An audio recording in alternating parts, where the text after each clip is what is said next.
Party నాయకులు, కార్యకర్తలు, ఉద్యమకారులు, ఎంతోమంది న్యూట్రల్స్ కూడా ఈరోజు సంఘీభావాన్ని తెలియజేసిన ప్రతి ఒక్కరికి శిరస్సు వంచి కృతజ్ఞతలు తెలియజేస్తూ ఉన్నాను.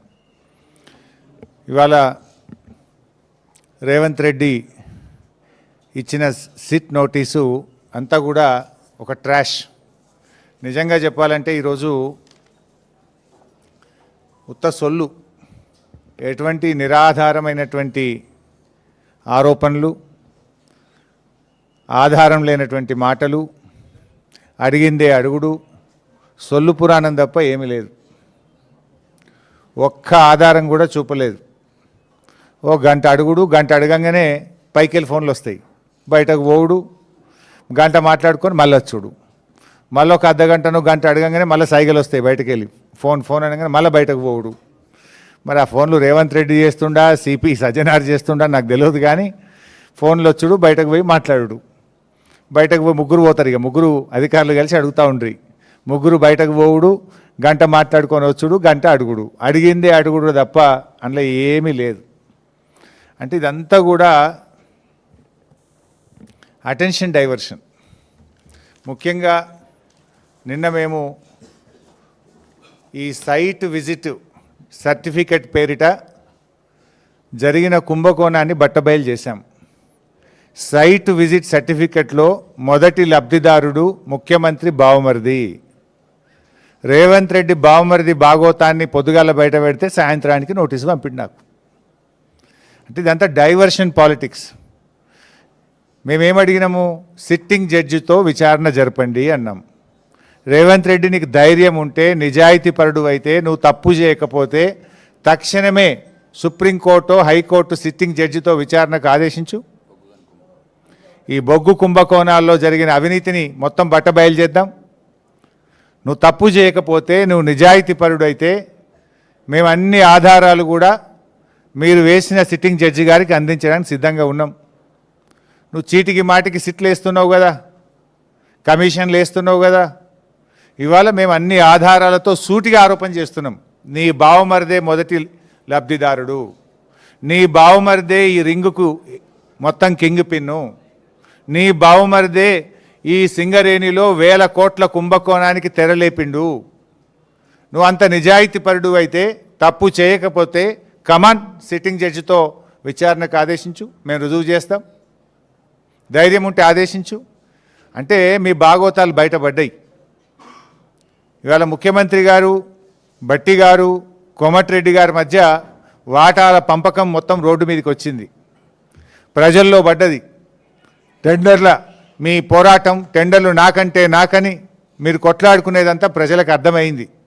దాని నుంచి డైవర్ట్ చేయడానికే ఈ సిట్టు, ఈ లట్టు పొట్టు, ఏదో చిల్లర నోటీసుల కథ పెట్టినావు నువ్వు. సరే, మాకు చట్టం మీద గౌరవం ఉంది, తప్పకుండా గౌరవిస్తాం, ఎన్నిసార్లు పిలిచినా హాజరవుతాం. మాకు ఉద్యమాల నుంచి వచ్చిన కార్యకర్తలం మేము. కేసీఆర్ గారి నాయకత్వంలో రాటుదేలిన బీఆర్ఎస్ బిడ్డలం, తెలంగాణ ఉద్యమ కన్న బిడ్డలం. ఉద్యమాలు, పోరాటాలు మాకు కొత్త కాదు, అక్రమ కేసులు అంతకంటే కొత్త కాదు, అరెస్టులు అనేటివి మాకు కొత్త కాదు. ఆనాడైనా కేసీఆర్ గారి నాయకత్వంలో వందలాది కేసులు పెట్టిన నిజాయితీగా తెలంగాణ ప్రజల పక్షాన కేసీఆర్ గారి నాయకత్వంలో పోరాడినాం. జైళ్ళల్లో పెట్టిన రెట్టించిన ఉత్సాహంతో తెలంగాణ కోసం పోరాడినాం. ఇలా మేము మీ కాంగ్రెస్ నాయకుల లెక్క సిట్ నోటీసులు రాగానే పారిపోయేటోళ్ళం కాదు. మీరు పిలిస్తే వచ్చినాం, బాజాప్తా వస్తాం. మీరు ఎన్ని ప్రశ్నలు అడిగినా సమాధానాలు చెప్తాం. ఈ అక్రమ కేసులు, ఎందుకంటే ఇవన్నీ ఇట్లాంటి అక్రమ కేసులు ఆనాడు సమైక్య రాష్ట్రంలో సమైక్యవాదులు మా మీద అనేక అక్రమ కేసులు పెట్టినారు. ఇన్ఫ్యాక్ట్ మీరిచ్చిన నోటీసులు మాకు దక్కిన గౌరవంగా భావిస్తాం. ఎందుకు ఈ మాట అంటున్నా అంటే, పొద్దుగాల నీ బామ్మర్ది భాగవతం బయట పెడితే సాయంత్రం నోటీస్ ఇచ్చినావు. ఇది రాష్ట్ర ప్రజలందరికీ అర్థమైపోయింది కదా. అంటే నువ్వు నీ భాగవతాన్ని బయటపడకుండా, ప్రజల్లో పడకుండా అటెన్షన్ డైవర్షన్ కోసం నువ్వు నోటీస్ ఇచ్చినావు. ఈ మాత్రం రాష్ట్ర ప్రజలకు అర్థం కాదా? రాష్ట్ర ప్రజలు అన్ని విషయాలు గమనిస్తూ ఉన్నారు. ఇన్ఫ్యాక్ట్ నువ్వు ఒక ప్రైవేట్ కంప్లైంట్లో కోట్ల రూపాయల డబ్బు ఖర్చు పెట్టి సుప్రీంకోర్టు న్యాయవాదులను పెట్టి నన్ను అక్రమ కేసులో ఇరికించాలని ప్రయత్నం చేసినావు. హైకోర్టు కొట్టేసింది. నువ్వు సుప్రీంకోర్టుకు కూడా పోయినావు. సుప్రీంకోర్టు కూడా కొట్టేసింది. న్యాయం గెలిచింది, ధర్మం నిలిచింది. అయినా నువ్వు మళ్ళా ఇంకో కేసులు ఇరికిద్దాము అని మళ్ళొక సిట్టు పెట్టినావు. ఇప్పటికీ నువ్వు 6 గ్యారంటీలు ఎగబెట్టినావు. నువ్వు యనుమల రేవంత్ రెడ్డి కాదు, ఎగవేతల రేవంత్ రెడ్డి అంటే మానకొండూరు పోలీస్ స్టేషన్లో కేసు పెట్టినావు. రైతు రుణమాఫీ చేయలేదు, దేవుని మీద ప్రమాణం చేసి రైతుల్ని దేవుణ్ణి మోసం చేసినావు రేవంత్ రెడ్డి అంటే యాదగిరిగుట్టల కేసు పెట్టినావు. వరద బాధితుల్ని పరామర్శించడానికి పోతే ఖమ్మంలో రాళ్ల దాడి చేపించి ఖమ్మంలో కేసు పెట్టినావు.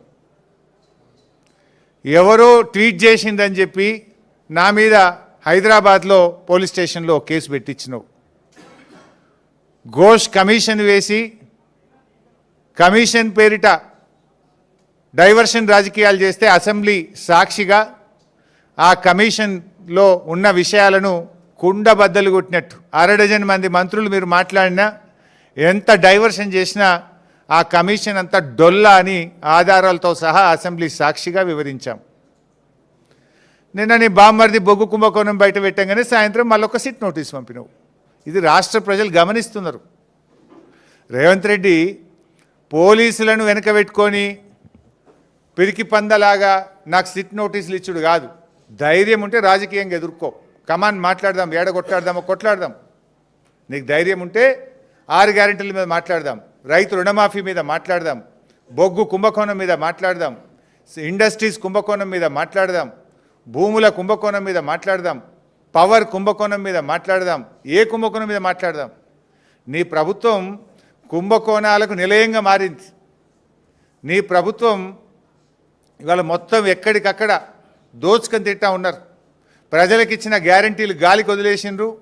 అందిన కాడికి దండుపాలెం ముఠాలాగా దోచుకుంటా ఉన్నారు మీరు. మీ దోపిడికి మేము అడ్డు వస్తున్నామని, నీ దోపిడిని కేటీఆర్ గారు మా బీఆర్ఎస్ నాయకులు ఎక్కడికక్కడ ప్రశ్నిస్తున్నారని నువ్వు చిల్లర రాజకీయాలకు పాల్పడతా ఉన్నావు. నువ్వు ఎన్ని కుట్రలు పన్నినా, నువ్వు ఎన్ని కేసులు పెట్టినా, నువ్వు ఎన్ని నోటీసులు ఇచ్చినా బీఆర్ఎస్ గొంతులు సింహంలాగా గర్జిస్తూనే ఉంటాయి. నిన్ను అడుగడుగునా తెలంగాణ ప్రజల పక్షాన ప్రశ్నిస్తూనే ఉంటాయి. ఎక్కడ కూడా వెనకడుగు వేసే ప్రశ్నే లేదు.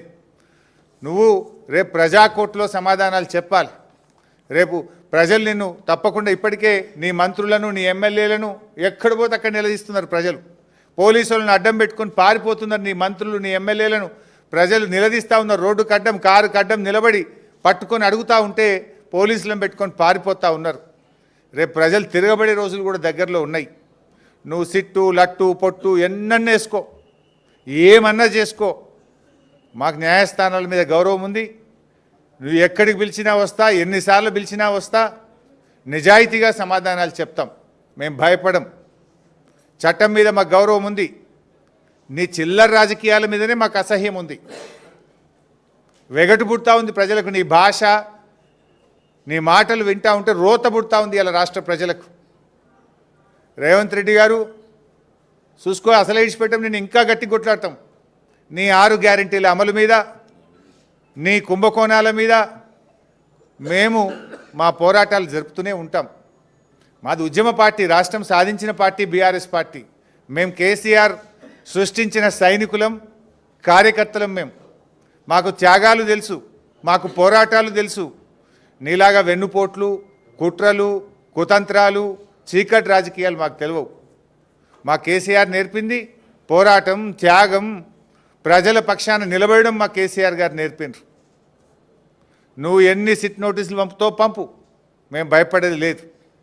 కానీ నువ్వు దర్యాప్తు పేరు మీద ఆడుతున్నటువంటి ఈ నాటకం తెలంగాణ ప్రజలు నిశ్చితంగా గమనిస్తూ ఉన్నారు. నాకు తెలిసి ఇవాళ మళ్ళీ లీక్ ఇస్తారు. ఇట్లయిందట అట్లయిందట, లోపలనో ఓ చిల్లర లీక్ ఇస్తారు. దమ్ముంటే వీడియో బయట పెట్టు. మొత్తం వీడియో రికార్డింగ్ అయింది కదా. I am challenging Revanth Reddy. ఇవాళ జరిగిన, నన్ను అడిగిన ప్రశ్నలు, నేను చెప్పిన సమాధానాలు మొత్తం వీడియో బయట పెట్టి రాష్ట్ర ప్రజలు చూస్తారు. చిల్లర లీకులు ఎందుకు ఇస్తావు? మళ్ళీ నాకు తెలిసి ఇప్పుడు సాయంత్రం లీక్ ఇస్తారు. లీకుల ప్రభుత్వం ఇది. లీకుల ప్రభుత్వం, స్కామ్ల ప్రభుత్వం. లీకుల మీదనే ప్రభుత్వాన్ని నడుపుతున్నాడు రేవంత్ రెడ్డి. ఎంతకాలం నడుపుతావు లీకులను? ఈ లీకులు, ఈ చిల్లర రాజకీయాలు, ఈ బురద రాజకీయాలు నడవయి. ప్రజలకు డెలివరీ కావాలి, ప్రజలకు ఇచ్చిన మాట నిలబెట్టుకోవాలి. అరే నాట్లు పడుతున్నాయి, ఇదివరకు రైతు బంధు ఇయ్యలే, రైతు బంధు ఎప్పుడు ఇస్తావో చెప్పు. నాట్లకు కేసీఆర్ పైసలు ఇస్తే నువ్వు ఓట్లకు పైసలు ఇస్తున్నావు. ఓ పంటకు ఇస్తున్నావు, ఓ పంటకు ఎగబెడుతున్నావు. ఓ పంటకు బోనస్ ఎగ్గొట్టినావు, 2 పంటలకు రైతు బంధు ఎగ్గొట్టినావు, సగం మందికి రుణమాఫీ ఎగ్గొట్టినావు, పంటల బీమా ఉత్తదే చేసినావు. అంతా 2 లక్షల ఉద్యోగాలు ఉత్తదే అయిపోయింది. మహాలక్ష్మి 2500 పత్తా లేదు. 4000 పింఛను ఇవాళ ముసలోళ్ళు కళ్ళల్లో వత్తులు వేసుకొని అవ్వాతాతలు ఎదురు చూస్తున్నారు. వాటి గురించి మాట్లాడు. ఈ నోటీసులు మమ్మల్ని భయపెట్టలేవు సరికదా, మీ పతనాన్ని మరింత వేగవంతం చేస్తాయి. గుర్తుపెట్టుకో రేవంత్ రెడ్డి, ఇలాంటి నోటీసులతో మేము భయపడం. నీ రాజకీయ పతనం మరింత పేక మేడల్లాగా కూలిపోయే రోజులు దగ్గరలో ఉన్నాయి. నీ పతనానికి నువ్వే నాంది పలుకుతున్నావు, నీ పతనానికి నువ్వే అడుగులు వేస్తూ ఉన్నావు. ఈ నోటీసులు నీ పతనాన్ని వేగవంతం చేస్తాయి. చూసుకుందాం.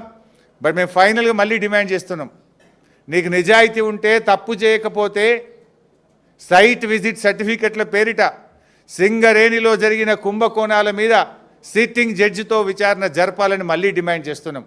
నువ్వు విచారణ ఒప్పుకోలేదంటే, నువ్వు విచారణకు ముందుకు రాలేదంటే నీ బావమరిది కుంభకోణం చేసింది నిజం, కుంభకోణం జరిగింది నిజం. అందుకే నువ్వు భయపడి విచారణ జరుపుతలేవని మేము భావించాల్సి ఉంటుంది. నిజాయితీ ఉంటే, ధైర్యం ఉంటే వెంటనే సిట్టింగ్ జడ్జితో విచారణ జరుపు.